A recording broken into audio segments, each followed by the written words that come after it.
Hello friends, स्वागत है आप सभी का जी के ट्रैक यूट्यूब चैनल में। तो दोस्तों, जैसे कि आप सभी जानते हैं, अभी हाल ही में एक बेहद दुखद घटना घटी है जिसमें कि भारत के जो पहले सीडीएस थे तो उनका निधन हो चुका है। तो आज के इस वीडियो में हम इन्हीं के बारे में जानेंगे, तो आप वीडियो को पूरा एंड तक देखते रहिए। तो चलिए आज का वीडियो शुरू करते हैं। तो यहाँ पर पहला क्वेश्चन है, भारत के पहले रक्षा प्रमुख या चीफ ऑफ डिफेंस स्टाफ यानी कि सीडीएस कौन थे जिनका कि हाल ही में निधन हो गया है। तो देखिए, आप सभी जानते हैं भारत के प्रथम रक्षा प्रमुख यानी कि प्रथम सीडीएस कौन थे, तो जनरल बिपिन रावत थे। तो इसका आंसर ये हो जाएगा। देखिए, इनके बारे में बात करें तो जनरल बिपिन रावत देश के पहले रक्षा प्रमुख यानी कि देश के प्रथम सीडीएस थे, जिनका कि 8 दिसंबर 2021 को तमिलनाडु के कुन्नूर में हेलीकॉप्टर क्रैश होने की वजह से दुर्घटना में निधन हो गया है। देखिए, इस हेलीकॉप्टर में 14 लोग सवार थे, जिसमें कि जनरल बिपिन रावत और उनकी पत्नी मधुलिका रावत समेत 13 लोगों का निधन हो चुका है। देखिए, ये जो हेलीकॉप्टर तमिलनाडु के कुन्नूर में क्रैश हुआ था, तो इस हेलीकॉप्टर का नाम क्या था, तो MI-17B5 याद रखना है। और देखिए, ये जो हेलीकॉप्टर है, इस हेलीकॉप्टर का निर्माण रूस में किया जाता है। अब इसके बाद आगे बात करें, जनरल बिपिन रावत देश के पहले सीडीएस कब नियुक्त हुए थे। तो देखिए, जनरल बिपिन रावत ये भारत के पहले रक्षा प्रमुख यानी कि भारत के प्रथम सीडीएस बने थे। तो ये कब बने थे, तो 1 जनवरी 2020 को ये भारत के पहले सीडीएस बने थे। तो इसका आंसर भी हो जाएगा।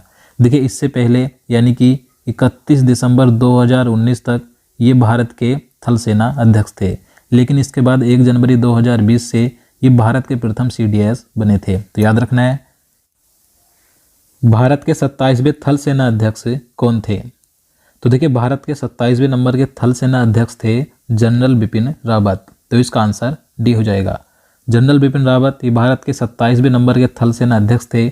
देखिए, इनका जो कार्यकाल था थल सेना अध्यक्ष का, तो 31 दिसंबर 2016 से 31 दिसंबर 2019 तक का था।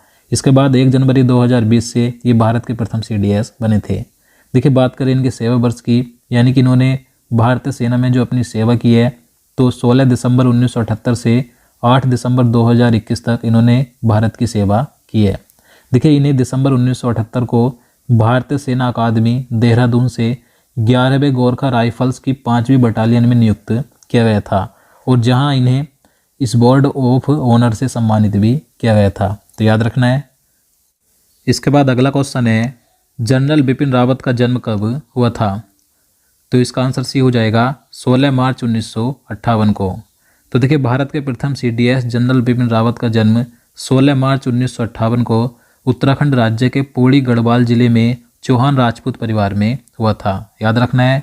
और देखिए, इनका निधन 8 दिसंबर 2021 को तमिलनाडु के कुन्नूर में हेलीकॉप्टर क्रैश होने की वजह से हुआ है, मात्र 63 वर्ष की उम्र में। और देखिए, इनके जो पिता थे लेफ्टिनेंट जनरल लक्ष्मण सिंह रावत, ये भारतीय सेना से लेफ्टिनेंट जनरल पद से सेवानिवृत्त हुए थे। और इनकी जो पत्नी है, जिनका भी इनके साथ निधन हो गया है, मधुलिका रावत, तो ये आर्मी वाइफ्स वेलफेयर एसोसिएशन की प्रेसिडेंट थी, और ये सैन्य कर्मियों के परिवारजनों के लिए काम करती थी। तो याद रखना है। चलिए आगे देखते हैं। अब देखिए, बात करें जनरल बिपिन रावत को अब तक कौन कौन से पुरस्कार सम्मान मिले थे। तो देखिए, इन्हें वीरता पुरस्कारों में कई पुरस्कार मिले थे, जैसे कि परम विशिष्ट सेवा पदक, उत्तम युद्ध सेवा पदक, अति विशिष्ट सेवा पदक, युद्ध सेवा पदक, सेना पदक, विशिष्ट सेवा पदक और एड डी कैंप। तो ये सभी इन्हें सम्मान पुरस्कार मिले थे। तो याद रखना है। तो अगला क्वेश्चन है, रक्षा प्रमुख या चीफ ऑफ डिफेंस स्टाफ यानी कि सीडीएस पद का गठन कब किया गया था। तो देखिए, सीडीएस पद का गठन कब किया गया था, तो इसका आंसर सी हो जाएगा 24 दिसंबर 2019 को। तो देखिए, 24 दिसंबर 2019 को भारत की सुरक्षा मामलों की मंत्रिमंडलीय समिति ने इस पद का सृजन करने की घोषणा की थी। यानी कि 24 दिसंबर 2019 को सीडीएस पद का गठन किया गया था, तथा जनरल बिपिन रावत को 1 जनवरी 2020 को भारत का प्रथम रक्षा प्रमुख यानी कि सीडीएस बनाया गया था। तो याद रखना है। अब देखिए, सीडीएस पद के बारे में जान लेते हैं, जो कि जानना जरूरी है। तो सीडीएस पद की बात करें तो देखिए, सीडीएस का पद सेना के तीनों प्रमुखों से ऊपर होता है। यानी कि जो तीनों सेनाएं हैं, जल थल और वायु, तो इनके जो प्रमुख होते हैं यानी कि अध्यक्ष होते हैं, तो इन सब से सीडीएस का पद बड़ा होता है। अब देखिए, सीडीएस के मुख्य कार्यों की बात करें तो देखिए, सीडीएस का कार्य होता है कि वह सेना के तीनों अंगों के बीच दीर्घकालीन नियोजन और रक्षा खरीद, प्रशिक्षण तथा अन्य संसाधनों के संदर्भ में समन्वय स्थापित करे। और देखिए CDS प्रधानमंत्री और रक्षा मंत्री के लिए महत्वपूर्ण रक्षा और रणनीतिक मुद्दों पर सरकार के सलाहकार के रूप में कार्य करता है। और इसी के साथ CDS तीनों सेनाओं के मामलों पर रक्षा मंत्री के प्रधान सैन्य सलाहकार के रूप में भी कार्य करता है। और CDS परमाणु मुद्दों पर प्रधानमंत्री के सैन्य सलाहकार के रूप में भी कार्य करता है। इसी के साथ CDS सैन्य मामलों के विभाग में प्रमुख के रूप में भी कार्य करता है, तो याद रखना है। अब देखिए बात करें भारत के रक्षा प्रमुख यानी कि CDS की नियुक्ति कौन करता है, तो देखिए ये भी महत्वपूर्ण है कि CDS की नियुक्ति कौन करता है, तो इसका आंसर बी हो जाएगा राष्ट्रपति। अब देखिए बता दूं, जो CDS का नामांकन किया जाता है तो मंत्रिमंडल की नियुक्ति समिति के द्वारा CDS का नामांकन किया जाता है और इसकी नियुक्ति करते हैं भारत के राष्ट्रपति, याद रखना है।